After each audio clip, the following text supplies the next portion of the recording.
This video is going to be an informative video for you. In this video, we are going to discuss AI, the artificial intelligence. Artificial intelligence 1956 Dartmouth Summer Research Project में introduce हुआ था and today in the end of 2024 दुनिया में almost 77% user जो हैं वो AI technology use कर रहे हैं. AI is being used in almost every industry of the world. NASA से लेके शॉपिंग मॉल्स, जॉइंट मशीन से लेके आपके मोबाइल फोन, हर जगह पे AI का इस्तेमाल हो रहा है. आपको पता भी नहीं चलता और आप AI की मदद ले रहे होते हैं.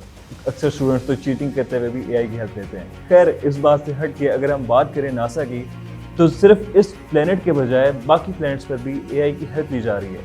मार्स पर जो नासा के रोवर्स है वो AI की हेल्प लेते हैं अपनी नेविगेशन करने के लिए और अपनी डिसीजन मेकिंग पावर को स्ट्रॉन्ग करने के लिए. वहाँ पर ह्यूमन इंटरेक्शन नहीं हो सकता, इस वजह से AI is being used on the other planets as well.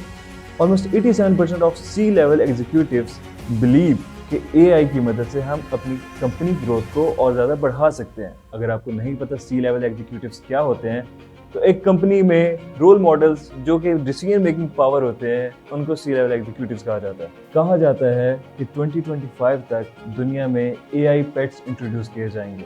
एक और इन्फॉर्मेटिव बात वो ये कि 2027 में AI मार्केट जो है वो ऑलमोस्ट 407 बिलियन तक अप्रोच कर जाएगी. AI जहाँ पर हमारी इतनी मदद कर रहे हैं, वहीं पर इसके कुछ बैड इफेक्ट्स भी हैं.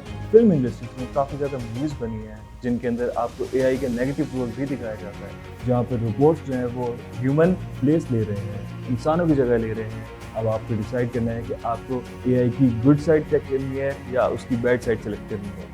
B aware, be safe and use AI as well.